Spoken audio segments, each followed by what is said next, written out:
Saya bawa itu makanan ya. Makanan kita bawa 8.000 paket. 8.000 paket itu dari 5.000 itu yang untuk keluarga, 5.000 paket dalam kontainer.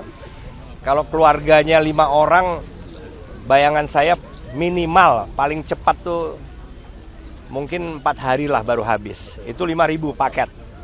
Kemudian yang 3.000 itu makanan prajurit. Makanan prajurit yang ukurannya kecil tetapi nutrisinya lebih dari kebutuhan manusia normal. Kebutuhan kita kan makan sehari 2.150 kilokalori, ini 2.400-an kilokalori.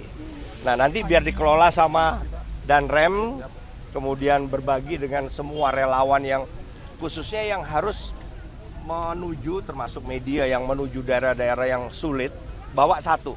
Nanti kita bisa bagi di sini juga bisa bagi untuk ngerasain. Sehingga satu hari dia aman. Itu kita bak 3.000.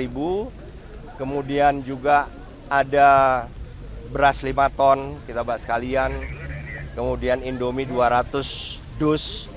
Kemudian air mineral 400 dus. Ada titipan juga tadi dari Ibu Erlangga Hartarto, 500 liter minyak goreng, kemudian kornet, sarden, dan sebagainya.